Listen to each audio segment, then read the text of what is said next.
கழுத்து வலி இன்றைக்கி ஒரு காமன் ப்ராப்ளம். ஆண்களோட பெண்கள் தான் அதிகமாக பாதிக்கப்படுறாங்க. முதல்ல கழுத்தோட பின்பகுதியில் உள்ள மசில்ஸ் ஸ்பேசம் அப்படின்னு சொல்லக்கூட இறுக்கமாயிரும். அப்போ வலி எடுக்க ஆரம்பிக்கும். நாளடைவில் அந்த மசில்ஸ் எல்லாம் இறுக்கமாகி மசில்ஸ் ஸ்டிஃப்னஸ் ஆக ஆரம்பிச்சிடும். இந்த கண்டிஷனில் கழுத்தை வலதுபுறமாகவோ இடதுபுறமாகவோ மேலேயோ கீழேயோ திருப்ப கூட கஷ்டமாயிரும். ஒரு சிலருக்கு கழுத்தில் ஏற்படக்கூடிய வலி தலைவலியாக கூட மாறிடும். ஒரு சிலருக்கு கழுத்தில் ஏற்படக்கூடிய வலி அப்பர் பேக், ஷோல்டர், ஆர்ம் வரைய கூட அந்த வலி பரவுது.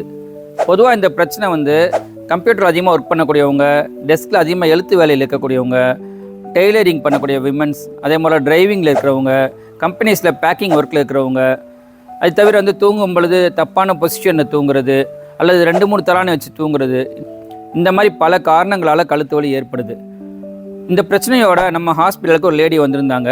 அவங்களுக்கு oil massage, dry cupping therapy, hard fermentation கொடுத்து 10 days மெடிசின்ஸும் கொடுத்துருந்தோம். அவங்களுக்கு பெஸ்ட் ரிசல்ட்ஸ் கிடச்சிருக்கு. அவங்க ஃபீட்பேக்கை நீங்களே கேட்டு தெரிஞ்சுக்கோங்க. இடதை வலிச்சிச்சுங்க சார். வீட்டில் பாத்திரம் விளக்க முடியல, துணி துவைக்க முடியல, கட்டிலே துணி கிடந்துச்சு சார். என்னால் மடிக்க கூட முடியல. நான் வந்துட்டு போன மறானத்தே நான் துணியெல்லாம் மடித்து வீட்டில் எல்லாத்துலேயும் பார்த்தாச்சு. அதனால் அப்புறம் மறானத்து வேலைக்கு போயிட்டேன் சார். அது மாதிரி வேலைக்கு போகாமல் இருந்தீங்களா? வேலைக்கு போக 15 நாள் வீட்டில் தான் இருந்தேன். வேலைக்கு போக முடியல, ஒரு வேலையோட பார்க்க முடியல. இதை எங்கள் அம்மா வந்துட்டு போனது இப்போ நல்லா இருக்கும் சார். சரி.